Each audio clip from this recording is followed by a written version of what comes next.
Yes. As it was mentioned by the President, this is a common work prepared by the National Technical University of Athens and the University of West Attica. The co-authors are Professor Triandis and Professor Stavrakas and Assistant Professor Hermione Passiou. I am very happy to meet good friends during this online session, and it is a pity that we couldn't join the conference live, because I know that Rimini is a very nice place, and I am sure that you will have excellent moments during the sessions. So the motive of this work is to explore the mechanisms that are activated when we load brittle materials at very loads that are very close to the ones that cause fracture. We try to detect pre-failure indicators, in other words, to detect signals that are something like early warning signals fracture is impending. In this work, we will use an alternative approach.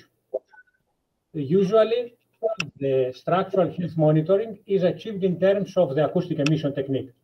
This is the most mature and well, broadly used all over the world.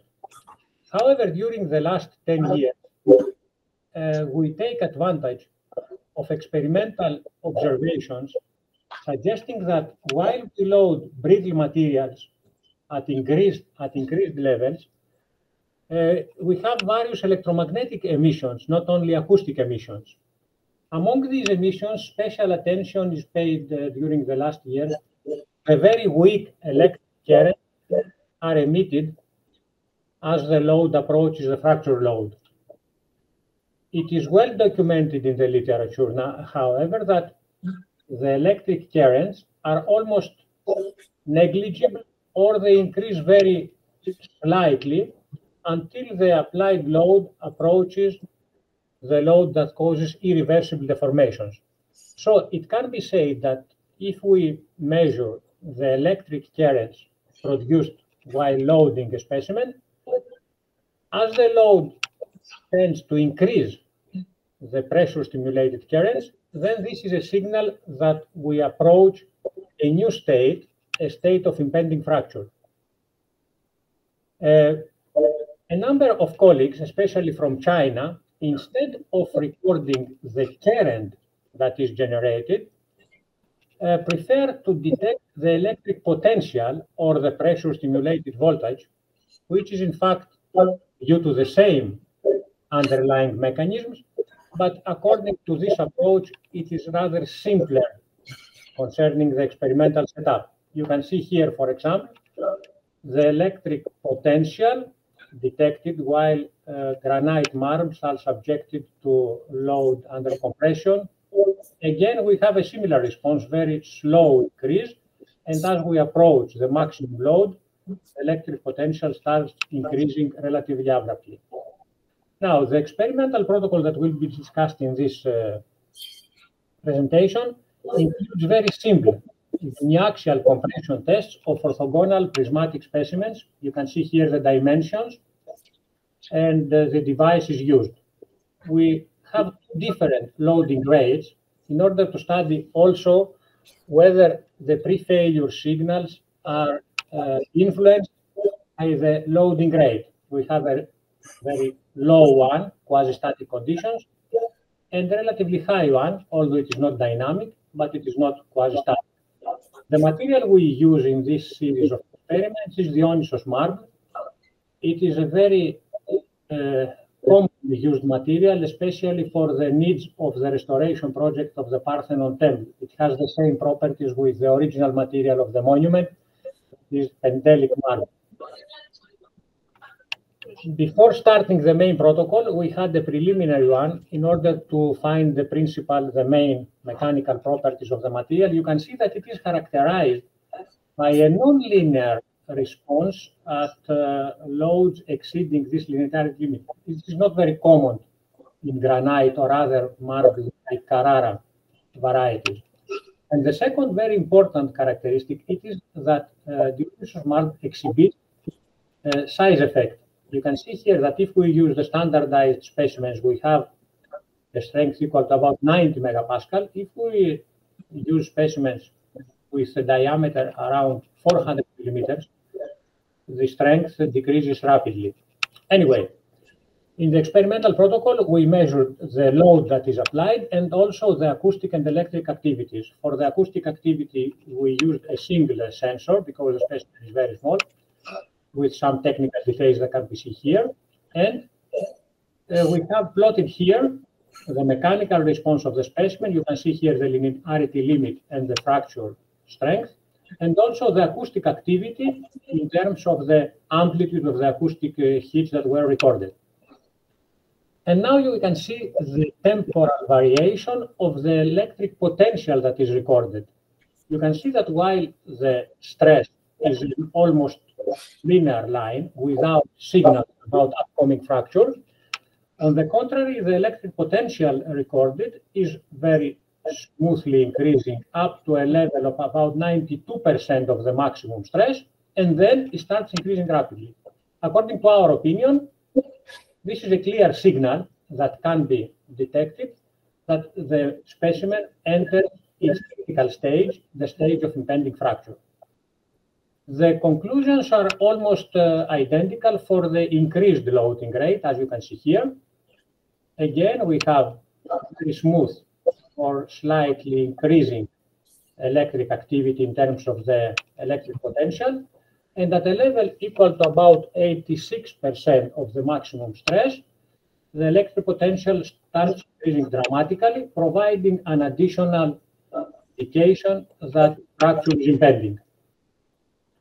Now, the next step is to correlate the electric activity and the acoustic activity, because as I mentioned, the acoustic emissions technique is the most broadly used worldwide. In this direction, we studied the average rate, the average frequency of generation of acoustic hits in terms of their function. Their function takes advantage of the inter-event time intervals, but it is the reciprocal of the average inter-event time intervals. In order to plot the rate of frequency, we pair each value with the average time of the acoustic signals that we use in each group. You can see here schematically the procedure. This is called sliding window. If we have a number of acoustic emissions in a time series, we isolate a group of a number that is arbitrarily defined. We calculate the quantities we want, and then we exclude the first one, and we add the second, the next one. And so proceeding, we have a function in terms of time, which describes the average rate of generation of acoustic signals. Then we plot here the temporal evolution of the load, as I mentioned, the straight line, stress-controlled conditions, and their function. The resemblance of this function with the electric potential is striking.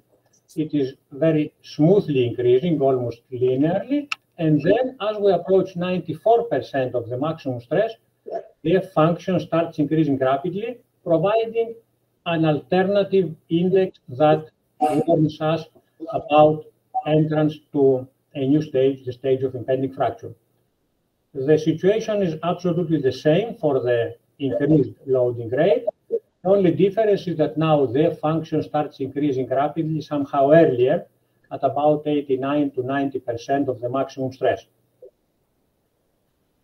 So, if we compare the two tests, in fact, the two loading rates, we can see that both the pressure stimulated voltage, the electric activity, provides indices of upcoming fracture at about 90%, while the acoustic activity provides indexes at the same load level. And this is a support of our state that both the electric and the acoustic activity are in good agreement, and moreover that the damage mechanisms which are responsible for the electric and the acoustic activity are exactly the same.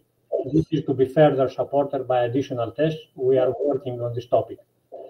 Now, similar conclusions can be drawn by considering cumulative quantities, like, for example, the energy, and we have plotted the electric energy in terms of the PSV, and also the energy of the acoustic emissions as it is provided by the software of the setup.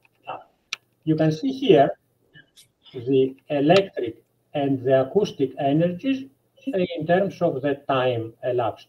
You can see that they are very similar and they exhibit their critical signals at about 93 to 96% of the maximum stress. Moreover, we tried to come to an end to correlate the electric activity and the F function. We have plotted here the evolution of the F function in terms of the PSV, of the electric potential. You can see that there are two linear segments of this correlation, which are differentiated from each other at about 95%. So we have an initially small slope, which starts increasing rapidly after this 95%. The same is true for the second experiment. So we have clear indications in two directions to proceed to the conclusions. The temporal evolution, both these activities, the electric and the acoustic, are in excellent agreement, not only qualitatively, but also quantitatively. What is more important is that these two activities provide signals as we proceed to the maximum load, to the fracture load, well before, okay, it could be said that 94% of the maximum load is not so important. Considering that there is no sign of criticality from the stress, which is a straight line, even this 94% of the maximum load to give us a pre-failure signal, we think that it is something important. Of course, we are in the direction of refining this approach in order to draw these indicators somehow earlier. Perhaps during the next crack path, we'll have even better results. I think, Mr. President, that this is the end of my presentation.